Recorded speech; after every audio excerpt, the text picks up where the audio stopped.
What's up, guys? Welcome back to the channel. Welcome back to the Bianconeri zone. And Vlahovic is staying for 99% certainty, Comolli said. So there's 1% chance something might pop off, but it seems very unlikely. But that's not even the biggest story, because I think a lot of you would have thought that, well, in the end, Vlahovic is going to end up staying and we're going to take the hit. However, apparently, report out there that Vlahovic, again, from Antonio Corsa, who, by the way, I'll keep saying it, is actually very good the few times he speaks. You know, the track record is outstanding. Said that Vlahovic's intentions are not staying to leave on a free transfer next summer. They are to stay and get a contract extension on different terms, proving that he has a place at this club. That sounds ridiculous. So, because of the situation, we're going to talk about it and more. But before we get into it, as always, hit the like button, subscribe to the channel, and let's go.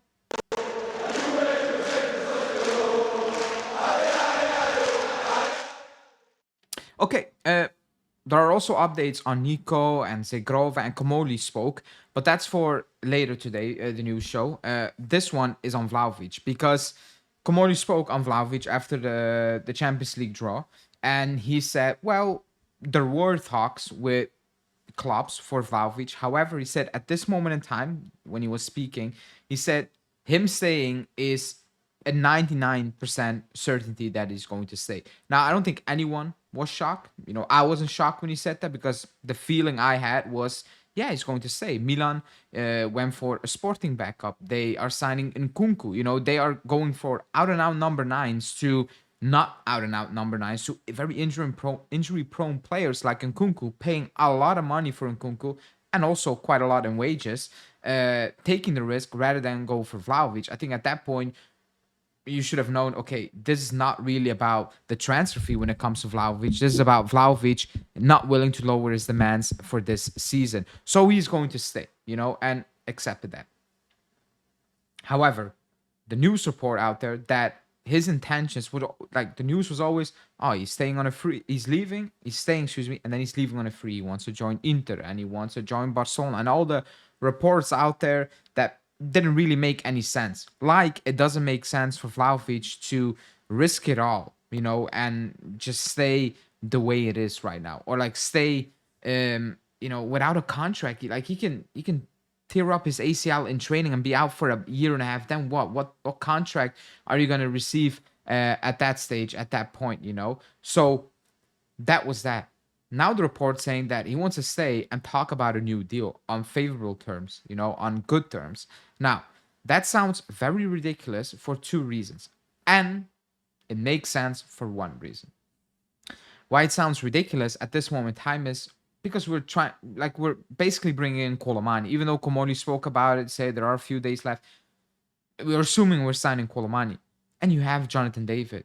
You're not going to keep Vlahovic, because one of the three is not going to play enough, and one of those three is going to get pissed. So it doesn't really make sense. We're not in that situation as a club where you can have all of them and keep them all happy. It's impossible. So that's the one first where it sounds ridiculous.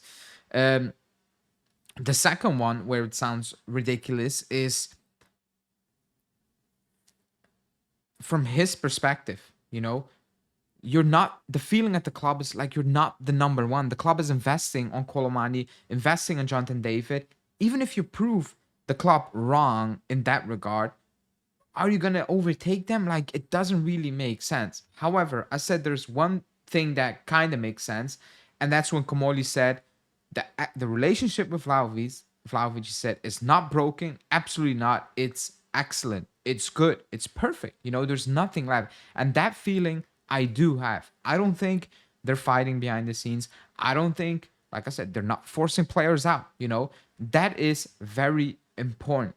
Very important. We need to keep in the back of our mind that there is a small possibility that he might end up extending his contract on a very low wage. I don't know what very low means, but that possibility from the club's perspective, I don't think that's totally out of the world. For us, for me as a fan, right now speaking, it sounds ridiculous. It sounds impossible. It sounds like it doesn't make sense. You know, that no way that's going to happen. However, I think from the club's perspective, the way the club is moving lately, it doesn't feel like it sounds that ridiculous at all. One, because he said, Comolli, every single million in negotiation counts. Because the next 3 years, because of FFPs, excuse me, he didn't say we cannot make any moves, but we need to be careful. We need to be smart. We need to get everything out of any type of deal.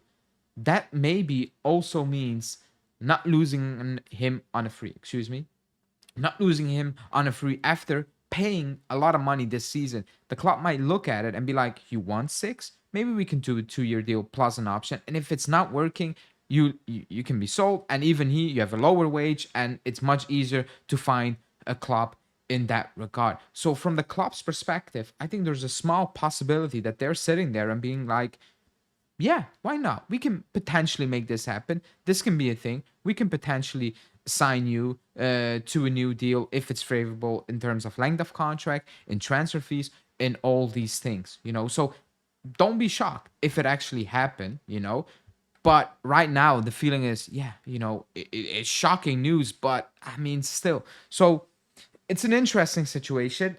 He's going to stay. So you have Milik is still at the club now. I'm thinking about it. How is he still on the books? That's ridiculous. So I mean, to be honest, Comolli said Vlahović is going to stay for now. For the first part of the season, he kind of basically said. So January might happen, and maybe in January it's much easier to get him off for a very cheaper deal. A bit more cheaper. His wage demands will be maybe a bit lower, especially for that first season when he goes to another club. So from that perspective, I can see the club maybe jumping on it on January if Vlahović is like, okay, I'm absolutely not getting any minutes. I need to leave, get me out of here. And maybe a club jumps in because of injuries. They need to, like Napoli. Lukaku's injured. They're spending 45 million euros in loan with an obligation for Højlund, from Manu. So that can happen in January. Big injury. Somebody's like, okay, we want Vlahović, and then you end up leaving. So a lot of scenarios out there. He can leave on a free. That's the most likely. He can be sold in January for a very cheap wage, or he can actually extend if it's favorable for the club, just because Comolli spoke about every single million counts. Well, that as well, it counts to get something out of him in the long-term future, maybe, So all of that is a situation. Right now, we need to kind of make peace with the fact that we will have Vlahović in the squad. So I don't know what you guys think about it. I know a lot of people have been saying in the comment, I wouldn't mind if he says it's an extra option. And, well, if he scores, it's good. But if he plays like he's played like last season, it's not going to help us at all. We need to be honest with that as well. But in the comment sections, let me know. Like the video, subscribe, and I will speak to you guys later today. Ciao.